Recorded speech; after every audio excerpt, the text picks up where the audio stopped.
10 วินาทีสุดท้ายมาร่วมเชียร์และกดดันเพื่อนๆไปพร้อมกัน 5 4 3 2 1 หมดเวลาวางอุปกรณ์เลย คือรู้สึกว่ามันดูแบน อันนี้เสือหรือไฮยีน่า เนี่ยคุณพูดจาไม่ดีโดนส้นตีนแล้ววะ ช่วงเนี้ยครับกับตรงนี้มันเหมือนมันไม่ทางเดียวกัน กล้าพูดอะไรที่แบบว่าเหมือนแบบ ผมว่าคนอื่นจะไม่กล้าขนาดนี้ อารมณ์เหมือนมวยถูกคู่อ่ะพี่ ผมจี้ตูดมาแล้วนะพี่มีศาสตร์อะ มีอะไรที่ต้องเรียนรู้อีกเยอะ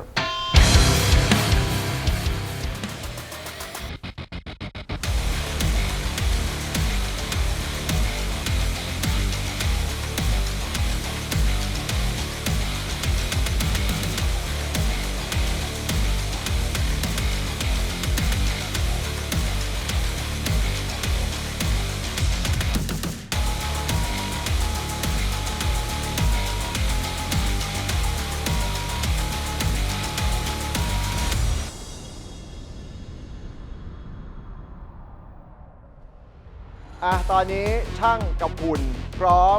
นะครับ ตอนนี้ทุกคนรู้กันหมดแล้วนะครับว่าใครที่ต้องแบทเทิลกับใคร เพราะอย่างที่บอกนะครับ คนที่ชนะคือคนที่ได้เข้ารอบแน่นอน แต่วันนี้จะมีใครตกรอบบ้าง มาลุ้นกัน เป็นไงครับนิวสำหรับคู่ในวันนี้ มีคู่เอกหลายคู่อยู่เหมือนกัน ใช่ไหม ก็เอฟกับเพชรเจอกัน แล้วก็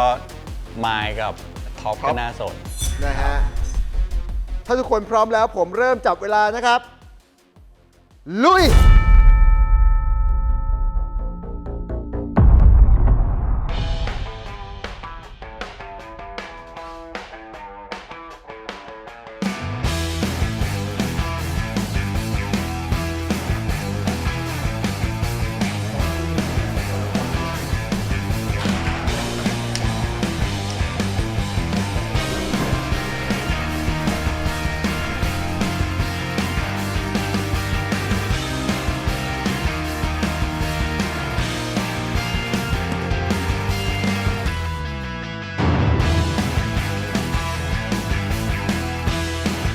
ตอนนี้ผ่านไป1ชั่วโมงแล้วนะครับ เหลืออีก2ชั่วโมงนะครับ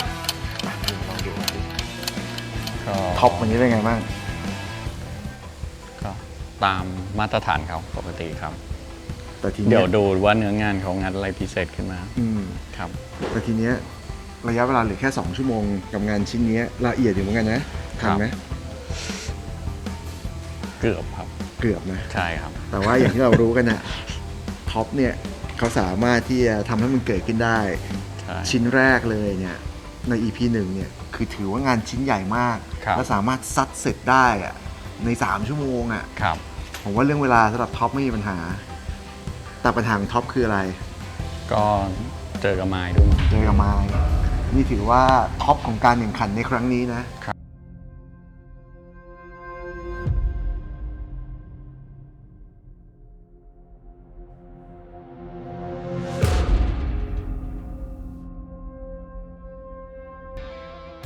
มาที่งานของพีค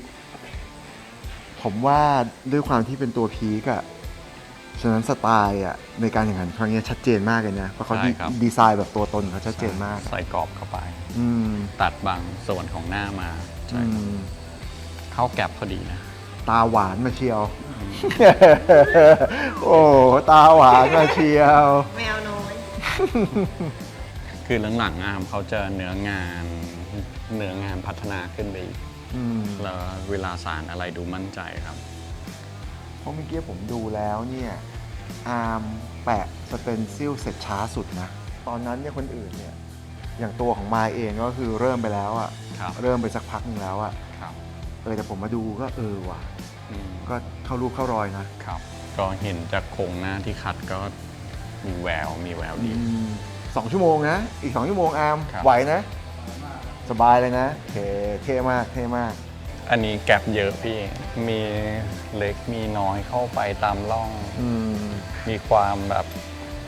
ยาวเข้าไปข้างโน้นนะผมเห็นนะมันจะเป็นแบบร่องเล็กๆเข้าไป เขาใช้ลิ้นเข้าไปตามช่อง อ๋อคือใช้ลิ้นช่วยในเรื่องข ใช่ องแก๊ป ครับ ต่าง ใช่ครับ ๆแต่ในเวลาเดียวกันก็ต้องใช้เวลาเยอะขึ้นเหมือนกันนะ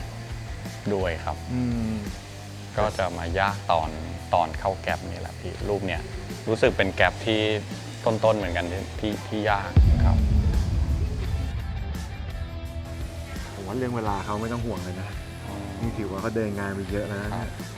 แต่ตรงนี้มันมีแบบความเจ็บของผิวด้วยเนอะแล้วก็ความยืดหยุ่นของผิวเยอะ เวลาดึงผิวก็จะยากกว่า ใช่ครับ เดี๋ยวสักเหลืออีกชั่วโมงครึ่ง ครับ นะเดี๋ยวเราให้ทุกคนเนี่ยมีโอกาสได้เดินมาดูผลงานของผู้ต่อสู้ ได้ครับ นะ ผมว่าดีนะน่าสนใจ เยี่ยม อีกแล้วหนุ่มเขาไม่แข่งกันใครเสร็จไวนะครับ เรื่องความสามารถของรูปในการสักเรื่องความเร็ว ความกดดันเนี่ย กับชิ้นงานชิ้นเนี้ยผมว่าเพชรไม่มีปัญหา ครับ แต่ปัญหาคือคู่แข่งของเขา ครับ ซึ่งเป็น F อันนี้แหละ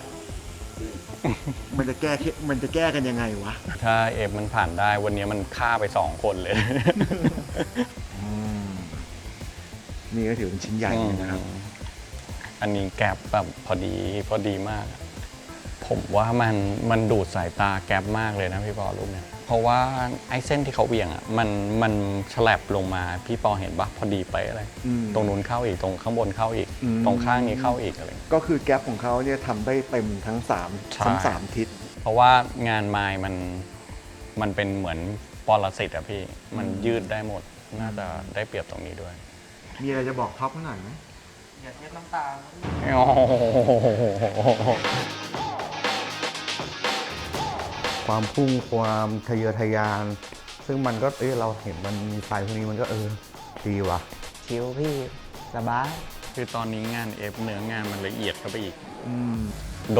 ดยตัวเขาอะเขาชอบแล้วเขาจะไปอีกแบบหนึ่ง ก็คือไ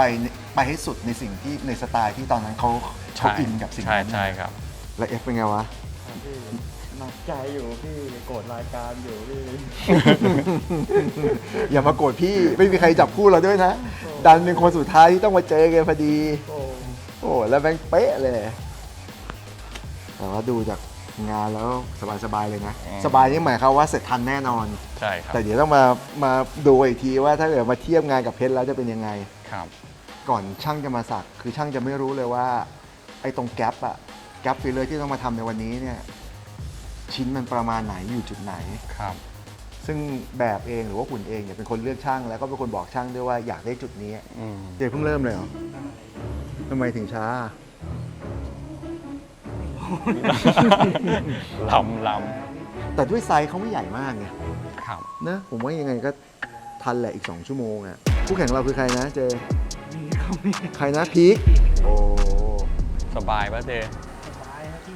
อืม เดี๋ยวสบายแล้ว เดี๋ยวสบายแล้วเคลียร์ตรงคู่แข่งนี่แหละ แต่เป็นกำลังใจให้นะสู้ ก็ที่พี่ปอบอกเมื่อกี้คืออะไรนะมันไม่ได้ว่าสวยอย่างเดียวก็คือต้องไปแข่งกัน ใช่ ถึงบอกว่าเมื่อกี้เดี๋ยวให้เขามันดูแข่งมากขึ้นก็คือให้เขาไปดูผู้ต่อสู้กัน ได้โอเค เราจะให้โอกาสทุกคนเนี่ยได้มาดูฝีมือคู่ต่อสู้นะจะได้รู้เลยว่ามึงจะมีกำลังใจทำต่อหรือว่ามึงจะถอนใจแล้วจะถอนใจแล้วแล้วจะแก้ทางยังไง ครับ มันว่ะมัน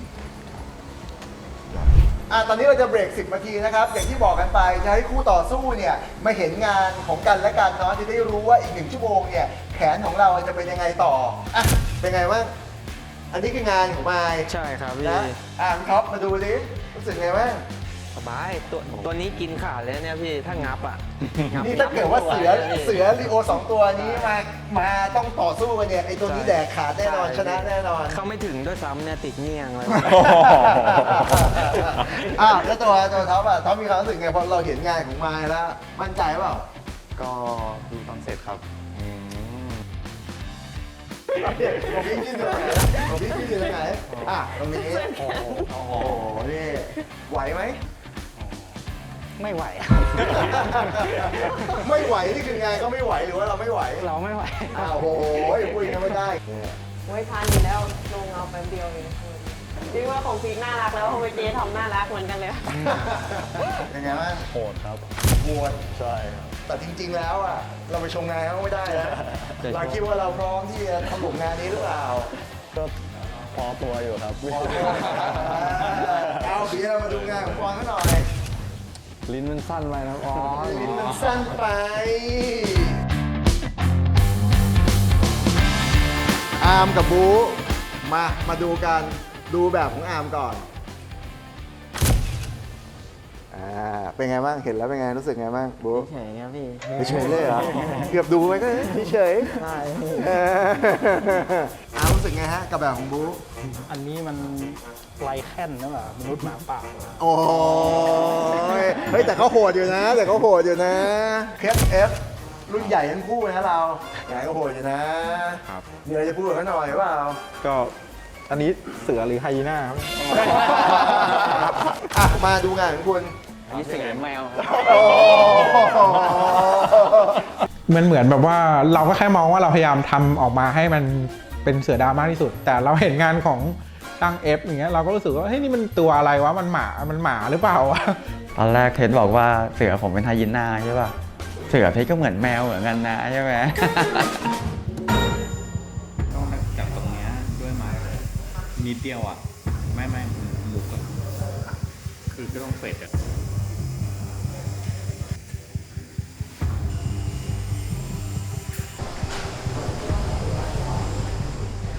20 นาทีนะครับ อีก 20 นาทีครับ เดี๋ยวต้องวางเครื่องมือแล้วนะอ้าว เฟดเสร็จละ เสร็จไปหนึ่ง ครับ เพชรเสร็จแล้วนะ เสร็จคนแรกตลอด อันนี้ครึ่งทางแล้วว่ามา ครึ่งทางแต่ว่ามาเหลือ 20 นาทีนะ ทันไหม ทันครับ ทันนะครับ โอเควันนี้จัดอย่างโหดเลยนะเอฟ คือไม่สงสารเพื่อนเลยว่างั้นเถอะ เพื่อนเขาไม่สงสารผมเลยเหมือนกันพี่เหมือนไม่ต้องโหดจัดเลยพี่ เกิดเยอะไหม่ปอน ไม่เยอะแล้วครับพี่ อ๋อ ทันนะ20 นาที ไว้ทันสบายครับ สบาย ของเจก็จะเสร็จนะ เพราะว่าตอนแรกเจสักช้ากว่าชั่วโมงหนึ่งใช่ไหมแต่ก็ใกล้เสร็จแล้ว ลายให้ดูแบบว่าออกไฟลายเลยนะแบบว่าเบา เบาๆนีโอจัดๆอันนี้เขาบอกว่าหลอกให้น้องตายใจไปก่อนตอนแรก แล้วก็มาคัดงานทีหลัง นี่ไง ว้าวเลย เดี๋ยวพี่ออสเขาบุกสักต่อนะรู้ว่า พีคเสร็จแล้วนะงานของพีคไปเรียบร้อยแล้ว ของอาร์มก็จะเสร็จแล้วครับ หน่อยเดียว สวยเนี่ยแล้วมีความรู้สึกว่าลายนี้มันเหมาะกับน้องเขาอะ อืม เออ ดูเรียบง่ายนะ นะ หรือเราผ่านพวกนั้นมาแบบผ่านกันจัดเลย ก็ใกล้เสร็จปะเบียร์สวยนะ สวยไอ้บู๊แบบที่ตอนแรกที่เขาถามว่าตกลงมันดูเป็นลีโอพาร์ดหรือเปล่าแต่เดี๋ยวต้องมาดูกันนะ พอตัดสินแล้วเนี่ย มันจะดูเป็นไลเคนหรือว่าดูเป็นลีโอพาร์ดเนี่ยเหลืออีก10 นาทีนะครับเหลืออีก10 นาที เดี๋ยวจะกลับมาอีกทีตอน1 นาทีนะแล้วก็จะนับถอยหลังนะครับระวังอุปกรณ์เลยนะโอเคสู้ๆครับเต็มที่นะฮะ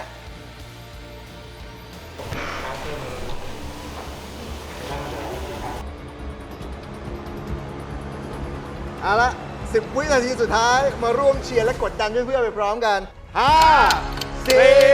3 2 1 หมดเวลาวางอุปกรณ์เลยวางอุปกรณ์ครับ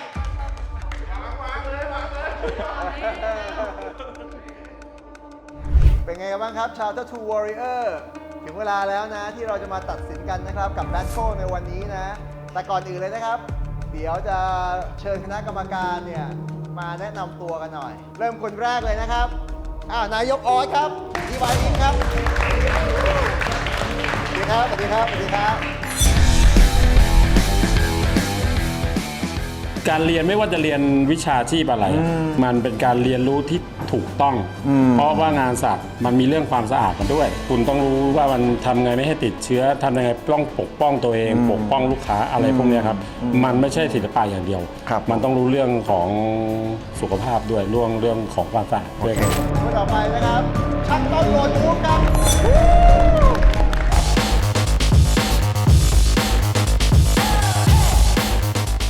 ค ศิลปะที่มันอยู่แบบในเฟรมหรือว่าอยู่แบบอย่างผมเรียนถ่ายรูปใช่ไหม อืม ก็จะอยู่แบบแค่กล้องแค่อะไรเงี้ย อืม เริ่มรู้สึกว่ามันท้าทายดี อืม เพราะมันอยู่บนผิวคนเงี้ย ครับโอ้โหที่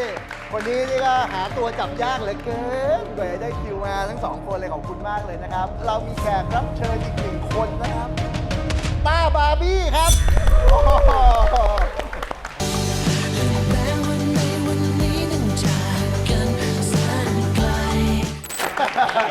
นี่มึงมางานอะไรมึงรู้ใช่ไหมต้ามึงรู้ไหม มีโดนต่อยเหรอวะ แอดแรกเลยพูดจาไม่ดีโดนส้นตีนด้วยวะ คือเข้าใจว่าคือทุกคนดูแบบดูเอาเรื่องอ่ะคือทุกคนดูเอาเรื่องคือแบบไอ้เงี้ยดูแบบกูมีโดนส้นตีนนะมันเนี่ยอะไรเงี้ย อย่างนั้นเดี๋ยวผมขอเชิญคู่แรกก่อนเลยนะฮะคู่แรกก่อนเลยที่เราเห็นกันเลยนะครับมาเชิญเลยครับเดียครับ รูปแบบเสืออย่างเดียวแล้วก็มีแค่เป็นแบบไส้หรือลิ้นไม้เลื้อยครับเลื้อยลงมา โชว์ความเป็นแบบความดำที่ตกมาจากด้านหลังกับด้านหน้าขึ้นไปส่วน รูปนี้มันจะยากตรงแกปที่มันแบ่งช่องสองฝั่งนี้นะครับ ซึ่งมันวิธีที่เขาใช้ก็โอเคที่เป็นลิ้นออกมา มันจะได้มีเส้นเล็กๆที่ผ่าเข้าไปในแกปได้แล้วก็เนื้องานก็โอเคนะครับปกติ แล้วที่ผมมองคือโจทย์ของมันหลักๆเนี่ยมันคือเสือลีโอนะครับหรือลีโอพาร์ดนี่แหละซึ่งผมมองว่าอันเนี้ยโอเคเห็นแล้วเราก็ชัดเจนว่ามันเป็นลีโอพาร์ด ก็คือผมจะยึดตามโจทย์เป็นหลักนะครับ ก็คือก็ดูแล้วเป็นเสือไม่เป็นอย่างอื่นก็ถือว่าผ่านข้อแรกผ่านแล้วง่ายๆก่อนมองเส้นง่ายๆก่อนนะแล้วก็มีความดุดันตามสไตล์ร้านนี้ก็คืออย่างที่ช่างนิวบอกครับเขาจัดวางเขาแทรกซึมได้ค่อนข้างดี อันนี้จากผมคนที่ไม่มีความรู้เย่เลย เรื่องการสักเนี่ยง่ายๆผมยังไม่ถามคนสักผมมาถามคนถูกสักพอเห็นแบบรู้สึกยังไง รู้สึกโอเคครับ เพราะว่าตรงแกปที่ว่างมันรู้สึกว่ามันพอดีและเข้ากันมากครับ แล้วพอสักเสร็จแล้วรู้สึกยังไง ชอบกว่าเดิมครับมันรู้สึกว่าเป็นเสือแล้วก็น่าจะตรงโจทย์ครับผม แต่ว่าในครั้งนี้เนี่ยมันไม่ขึ้นอยู่กับงานของเบียร์คนเดียวนะเพราะว่ามันขึ้นอยู่กับเบียร์แข่งกับคู่แข่งของเบียร์แล้วก็มาวัดกันเลยว่าใครจะอยู่ใครจะไปนะครับโอเคมาเลยครับ เขาแบบว่าเหมือนแบบหุ่นเขามีพื้นที่ให้ประมาณตรงนี้ ครับ ใช่ซึ่งผมก็เลยเลือกมุม 4-5 องศาใช่ครับเพราะว่ามันค่อนข้างที่ผมว่ามันเข้าแกป รูปนี้โครงสร้างมาจากเรียวเยอะครับ แล้วก็สัดส่วนแม่นทำให้ภาพผมรู้สึกเขากลมนะ แล้วช่องแกปน้อยทำให้วางจำกัดอยู่เหมือนกันที่จะเล่นอะไรได้มากไปกว่านี้นะครับเนื้องานถ้าความเป็นเรียวทั้งหมดของปอนน่าจะเรียวสุดแล้วนะครับ คือรู้สึกว่ามันดูแบ่งแต่ถ้าองค์ประกอบหลักๆโดยรวมแล้วก็แสงเงารวมๆอย่างเงี้ยผมโอเค เฮ้ยงานนี้แม่งแบบจริงจังนี่หว่าคือแบบเพราะเราไม่มีความรู้คือเราใช้ความรู้สึกเราอย่างเดียวเราแค่มองว่าเราชอบอันไหนเท่านั้น ถูกต้องนี่คือสำหรับผมนะคนอื่นจะมีความรู้มีข้อมูลอย่างเงี้ยแค่ความพอใจล้วนๆอะไรเงี้ยก็ใช่ผมไม่บอกนะแต่มีใจมาหรือว่าหวานๆบ้างแหละแต่ว่าเราก็คิดว่าเราทำให้เต็มที่ของเราก็พอ โจทย์เนี่ยครับมันทางผมล้วนๆไงก็แค่นั้นเลย คู่ต่อไปนะครับพีคและเจครับพีคครับเจครับเชิญครับ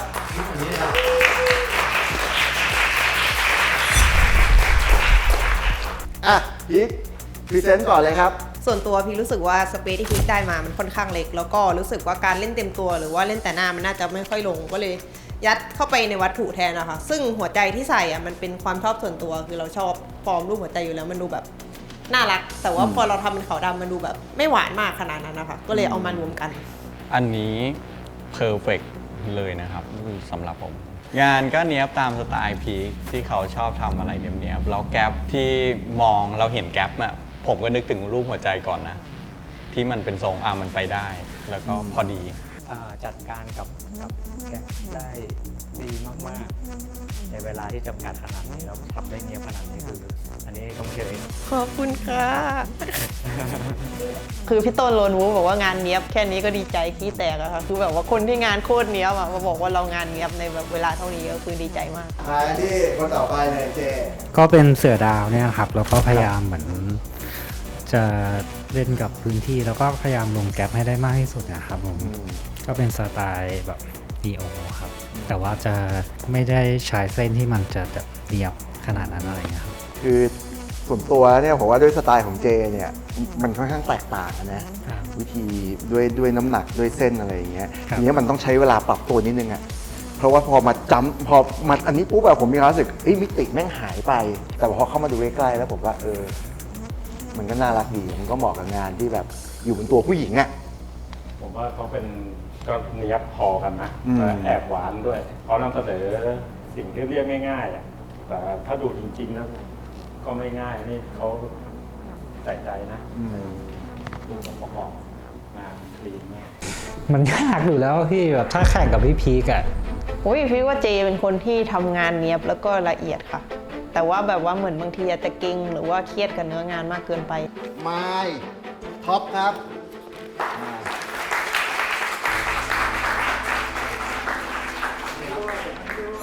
คือต้องบอกไว้ก่อนว่ากับ 2 EP ที่ผ่านมาเนี่ยนะครับ2คนนี้นี่เรียกว่ากินกันไม่ลงเลย โชว์งานเลยโชว์ของเลยมาก่อนเลยครับ อันนี้ก็เป็นเสือตามสไตล์ผมก็ดิบๆ แล้วก็น่าจะเป็นข้อได้เปรียบที่ผมชอบฝึกพวกปรสิตอะไรแบบนี้ครับมันก็เลยมีช่องว่างที่ผมสามารถซ้อเข้าไปมีแง่งที่แบบเม้นของแก๊ปพอดีเข้าไปอะไรเงี้ยครับแล้วก็พยายามทำงานให้มันเคลียร์กว่านี้ โหดเนาะคุณโหดแล้วใช่ไหมงานที่โหดไม่มีคอมเมนต์คือมันเป็นงานที่โหดอ่ะคือด้วยรูปด้วยแล้วก็แบบที่บอกเวลาด้วยแล้วขนาดมันทุกอย่างใช่ไหม ผมรู้จักลายเส้นมาอยู่แล้ว เขาจะเขียนปรสิตขึ้นมา แต่ว่าความเพอร์เฟกของปรสิตอ่ะมันไม่ได้ชิ้น แต่ชิ้นเนี้ยบังเอิญแบบเพอร์เฟกเลยอ่ะแล้วก็ในส่วนของชิ้นงานใหญ่ก็ยากอยู่แล้ว ส่วนเรื่องของรูปทรงดูกลมจากทั้งหมดนะครับ หน้าเขาดูกลมสัดส่วนบล็อกดูโอเค ก็เลยรู้สึกโอ้โหมันยากรอบด้านมากเลย มาท็อปเชิญครับ ผมอยากเล่นลูกเล่นเพิ่มก็คือใส่ตาตรงลายเข้าไปครับผมแล้วก็เสือดาวที่จริงมันมี2 สายพันธุ์มีเสือดำผมก็เลยทำตรงนี้เป็นเสือดำเข้าไปในงานอีกฝั่งนึงครับ การวางรูปในมุมแค่แบบเนี้ยจัดองค์ประกอบก็ยากอยู่แล้ว แต่เขาคิดว่าเอา2 หัวมันเลยแล้วมาชนกันตรงกลางในจุดที่เล็กก็โอเคนะครับ ส่วนเนื้องานไม่ต้องพูดถึงท็อปแบบละเอียดจนแบบว่า3 ชั่วโมงก็คือผมว่ามันน่าทึ่งอยู่แล้ว อารมณ์แบบมวยถูกคู่อ่ะพี่น้ำหนักพอกันแล้วเขาชอบของยากกันทั้งคู่อ่ะพอเจออย่างที่บอกไอ้ทรงนาฬิกามันดีอ่ะแล้วด้วยพอถ้าจะจริงๆมาเล่นตรงแค่นี้ก็ได้ แต่เขาโชว์พลังเขาขึ้นไปอีกตรงเนี้ยแต่สำหรับพี่นะมันมีแค่การตรงเนี้ยมันดูเป็นแผ่นแล้วมันติดกันเป็นเทปตรงไหนมันเลยทำให้ภาพมันดูกับยังนิดนึง ผมอินกับพวกเนี้ยคำด่าคือคำสอนคำสอนคือคำชมอ่ะมันก็เหมือนเขาสอนนะครับ คู่ที่ 4 แล้วนะครับ บู๊กับอาร์มครับ บู๊อาร์ม สวัสดีครับก็ EO ผ่านผมใช้แบบว่าคอนทราสต์ตกขึ้นมาเยอะหน่อยครับแล้วก็ผมมันจะยาวหน่อยเพื่อเอามาเข้าแก๊ปครับ ก็รู้สึกว่าการใช้ขนมาแก้ปัญหา ผมไม่แน่ใจว่าการตัดสินใจมันถูกหรือเปล่า เพราะว่ากลายเป็นว่าเราต้องยืดขนไปเรื่อยๆ ให้มาจบชนแก๊ป เอามางานของอาร์มพี่เซนครับ ก็ทำแบบตอบโจทย์ให้ได้แบบชัดเจนที่สุดนะครับผมทำเสือให้มันดูแบบเป็นเสือแบบเสือลายผาดอะไรเงี้ยครับแล้วก็รูปทรงก็ดูแบบว่าเรียบๆผมก็ใช้แบบพวกไฟอะไรเงี้ยเอามาเป็นลูกเล่นทำให้มันดูแบบไม่เรียบเกินไปครับ คือความรู้สึกของผมผมมีความรู้สึกว่าจริงๆเขาสามารถจะสร้างมิติในช่วงนี้ได้มากกว่านี้คือจะดันหูเขาออกมาด้วยนะคือตอนนี้ตรงเนี้ยมันดูแบบมันสามารถสร้างมิติได้มากกว่านี้ไอตัวไฟกับไอตัวของตัวลีโอพาร์ดเองนะครับ ช่วงนี้ครับกับตรงนี้มันเหมือนมันไม่ทางเดียวกัน แก๊ปช่องว่างมัน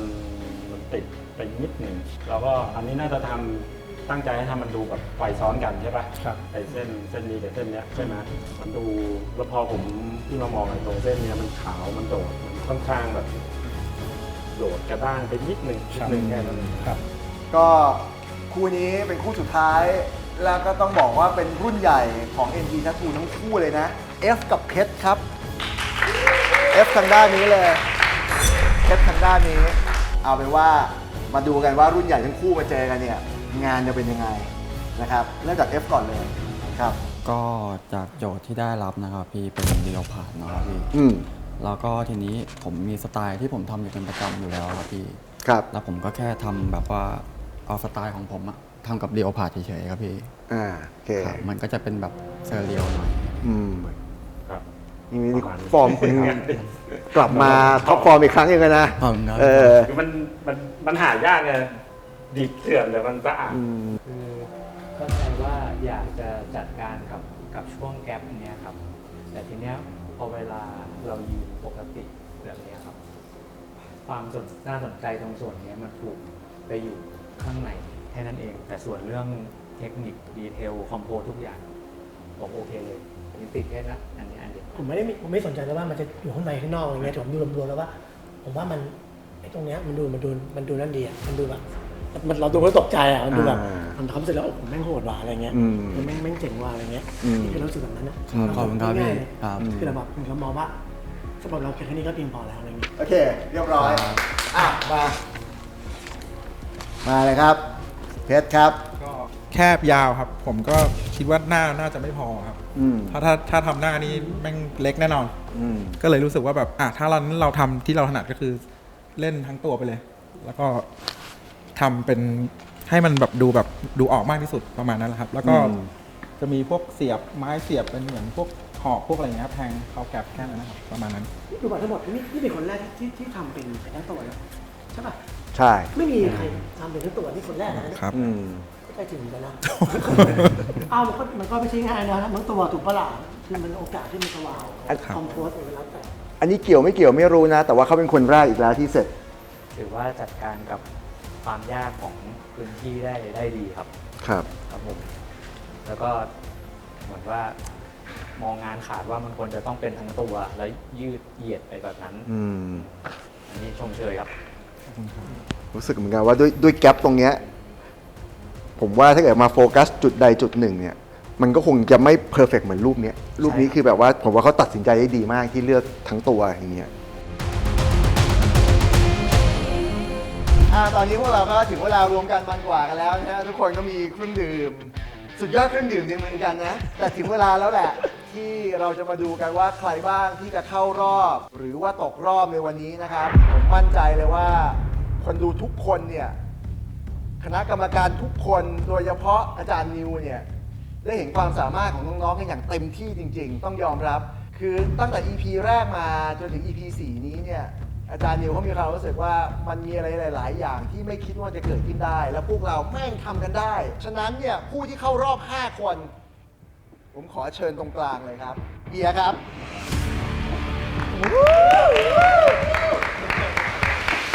พีคครับ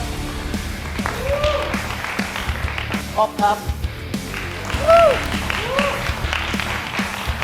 อูครับและคนที่5นะครับเอฟครับ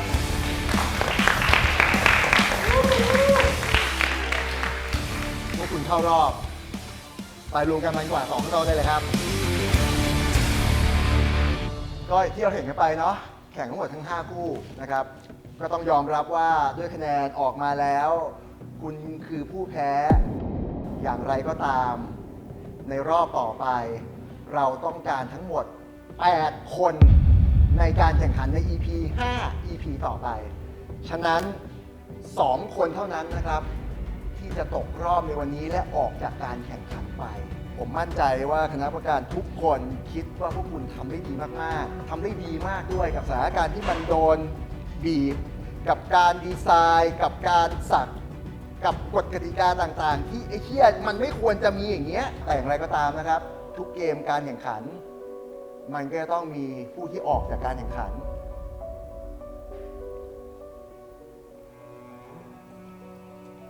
อาร์มกับปอนครับ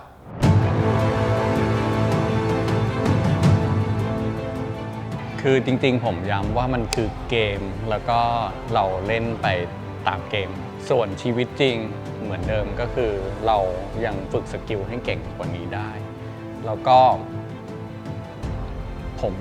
ยังรู้สึกชอบงานทั้งสองคนนะตอนที่เห็นนะแต่ว่านั่นแหละเกมแล้วมันจบไปแล้วแล้วก็ใช้ชีวิตต่อไปปกติครับ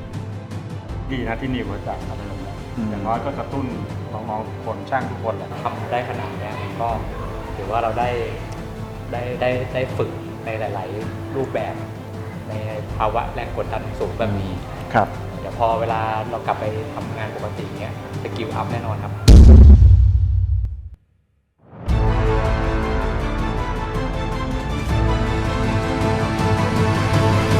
EP นี้ก็จบลงเพียงเท่านี้นะครับผมต้องขอบคุณนะครับคณะกรรมการของเราทั้ง 3 ท่านด้วยนะฮะขอบคุณมากๆขอบคุณนะครับจานอสครับ ขอบคุณมากครับผมขอบคุณมากด้วยนะครับผมคุณนับถามคุณนับมันก็ไม่เกี่ยวคุณนับมึงแล้วนะครับขอบคุณอาจารย์ต้นแล้วก็ขอบคุณไอ้เทียต้าด้วยแล้วก็ถือว่าพวกเรามารวมกันมากกว่ากันนะเดี๋ยว EP หน้าโจทย์จะเป็นยังไงนะครับเข้มข้นแน่นอน Tattoo Warrior Thailand แล้วเจอกัน EP หน้าครับ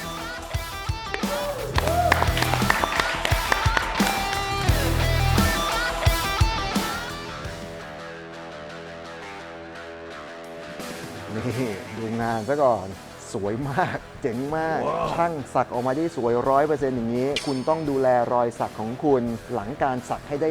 100% รอยสักที่ดีต้องมาคู่กับ Aftercare Kit ที่ดี Ink Brothers สำหรับผู้ที่รักรอยสักตัวจริง สวัสดีครับชาว Warrior ตอนนี้เราเข้าสู่ EP 5 แล้วนะ โจทย์การแข่งขันก็จะเข้มข้นขึ้นเรื่อยๆ